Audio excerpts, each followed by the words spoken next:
161, great to make the hook up there, mate. Yeah, mate, J. Juliet Alpha Yankee was my name for your further information.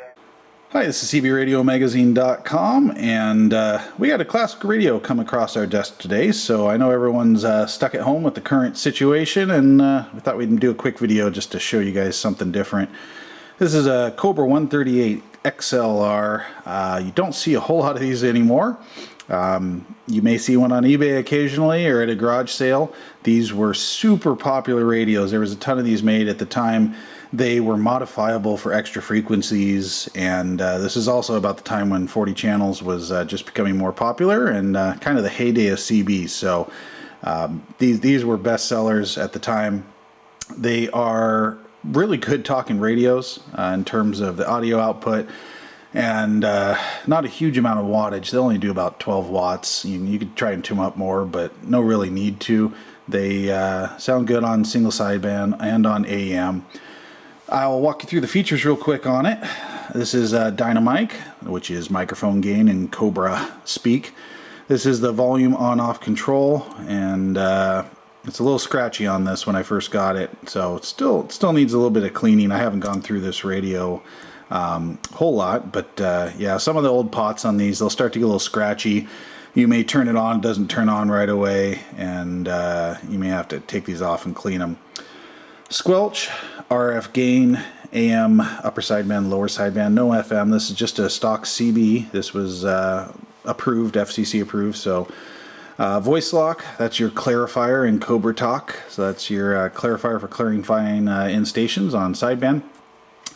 Off, A&L, noise blank, CB and PA functions. You have a tone control here and a dimmer control. Dimmer control not working fantastically. It's kind of pulsing there, so I'm guessing this pot needs a little bit of cleaning as well. Tone control, when I tested this out, didn't really do a whole lot of anything either. Honestly, it's been so many years, I can't really remember how well it worked when they were new with the tone control, but didn't do a whole lot now. When I got this radio, I initially was playing around with it and keyed up, and it wasn't on frequency. It wasn't on the CB band. I was going, what the heck's going on? Opened it up, and sure enough, once I had a little bit of poke around, someone put extra frequencies on the off A&L noise blank switch. So once I got that figured out, center position here was the CB band, and then you had your different sets of channels for high and low, up and down on the switch. One of those things that you don't really know what's going on when you first get an old radio, messing around, and then you figure it out. This has a meter that is stuck, and that's not uncommon on old radios as well, and I don't really care, I guess. If I was going to use this, maybe I fix it, maybe not. If I was going to keep it as a collectible, I definitely would replace the meter. This has a side microphone on it. This is a 4-pin, and just a standard 4-pin Cobra. Plugged a Galaxy stock microphone, or actually it was Texas Ranger microphone I just had laying around here, and no problem, keyed up, ready to go.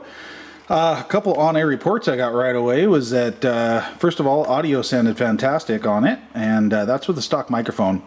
These had a really good circuit in it for making sure that your audio was consistent and your talk power was very even with the stock microphone. So that was a really cool feature about these radios. The off frequency part, I did have to go in and give it a little bit of a quick tune to get it on frequency, and I will pop the covers and show you guys the inside of this radio. But yeah, I mean, cool to see old working radio, lights up, receives. Had a little DX coming in earlier from California. Talked to another station about 30 miles away. Said it sounding good, just with 12 watts. Yeah, so very cool. And yeah, like I said, great talking radios. Pretty cool to see. The sound on them is very interesting to listen to, especially if you've got, a newer President Lincoln, or, an Anytone, or one of these export radios on your desk.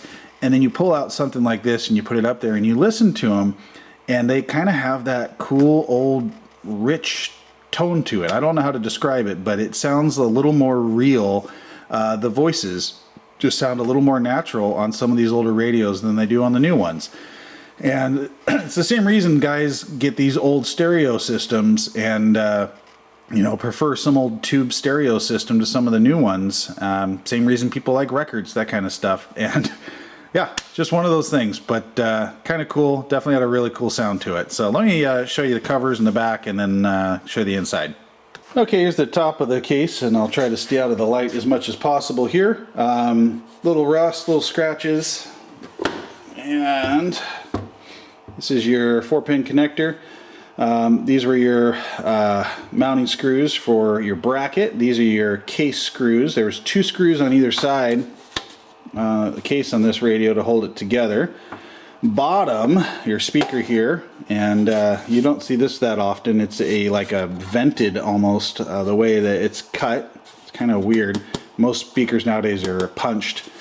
On the back, you can hear stuff falling around, rattling around inside of it. On the back here, you've got a PA speaker, external speaker, antenna jack, power connector, and on the back here, see if I can get this, you can read it. And certificated for compliance with FCC Rules Part 15, FCC Data 138 XLR, product of Dynoscan Corporation. And got the old serial number up there. Size-wise, and actually I'll move my electrical tape and I'll grab a Galaxy 959 just to show you. And if I line up the cases, the width is pretty standard, which it has been on radios for years. But if you line up the cases, you'll see that the Cobra 138 XLR is quite a bit longer than your standard radio nowadays. This 959 is probably a good 1.5 inches shorter. So it's a big, heavy radio. So let's pop the covers, I'll show you the inside. I've got an overhead fluorescent light here, so I'll try not to block the light too much. One of the interesting things about this radio compared to newer radios, most new radios, you flip it over, you take off your case screws, and then you go to remove the cover, and the speaker is mounted to the cover, and it's wired to the radio. So most radios, if you're taking off that bottom cover, you got to be careful. You don't want to just yank it out once you get it loose. This radio had 4 screws, 2 on either side, no screws in the back, and I'll show you why. And when we take this case off, we don't have to worry about any speaker because the speaker is not connected to the case. These, you have to be careful with these things. They have these tabs. It's a terrible idea for, and you can see this one slid around. So when I heard rattling a little bit earlier, probably one of these has slid off, and these were to keep the 2 sides of the 2 brackets, they slide together like this, and these were little spacer pieces, kind of like washers that sat in there. So I'll have to go make sure the other one here didn't slide down in some place. Anyway, this is why you don't have to worry about the speaker when you take off the bottom cover, because it's mounted in here on this bracket, and the bracket has 4 screws, and you can loosen these screws, and then you can lift the speaker out to access different things on the board. So very different than a lot of newer radios, what you're used to seeing. Alright, I'll show you how this gets lifted up, and then I can point out a couple points on the board for you. These, you just loosen the 4 screws. You don't need to take them out all the way, and once you get them loose, there's our speaker bracket is loose, and I'll be real careful here, and if I move it, you'll see there's the wire going down to the board, and that is your speaker connection. So if you were going to take this out completely to work on the radio, you know, good idea to unsolder that and be very careful. Let me get readjusted here, and then I can show you some points. I'm not going to bother unsoldering that today to show you that stuff. And you know, it's funny, whenever I open one of these ones, the smell on old radios, they all smell the same. I don't know what it is, but it's kind of this old musty smell.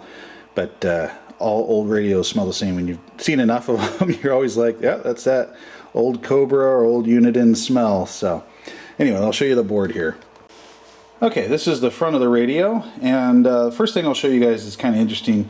It's upside down, and it's tough for me to get a good angle with the camera the other way, so you'll have to read upside down with me, but I'm going to pull this ribbon back just a little bit.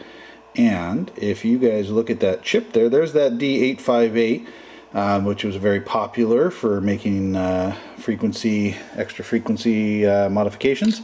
And you'll see the name on it says Uniden. So As many of you know, a lot of the radios back in the day, the parts were made by Uniden at the time and shared across different manufacturers. And so radios will have different names, but they may have the same guts or the same insides. Some of the Cobra, Uniden, realistic radios all use some of the same parts. So that's very common, and you'd have kind of the radio chassis would be the same, and then the look would be a little different. Very similar to the way many export radios today may have a Connex or General Lee name on them, and the boards are very similar with just some minor differences in the radio. Alright, next thing I'll show you guys on newer radios, when you go to tune, if you're off frequency on AM, lower sideband, upper sideband, and you give it to a shop or somebody and they're doing adjustments, you usually have something that looks more like this, 3 of them in a row towards the front of a radio to make those adjustments. On these old radios, you had them here, they're CT4, CT5, CT6, and they're quite a bit different looking for making some of those frequency adjustments when you're doing the alignment of the PLL and the carrier oscillator. So kind of interesting there for those. We're going to be looking for VR8, and that is the adjustment point for AM, and that is going to be over here. I'm trying to do this one hand on the camera. Yeah, that's about as far as we're going to be able to zoom in here. And you can see it says VR8. These are all labeled, which is nice. And you can see the adjustment pot there that looks pretty standard on the older radios. And you would adjust that for your AM output. Now we're going to go find the AMC control. Alright, one more thing I'll show you guys up front in the radio here. Microphone connector is here. You're looking at the back side of it. This is towards the front of the radio. I'll try not to block the light here. This is VR7. And that is your AMC control on this radio. Yeah, 138 XLR, and very cool old radio, fun to show you guys. And cbradiomagazine.com, and we'll catch you soon with some more videos.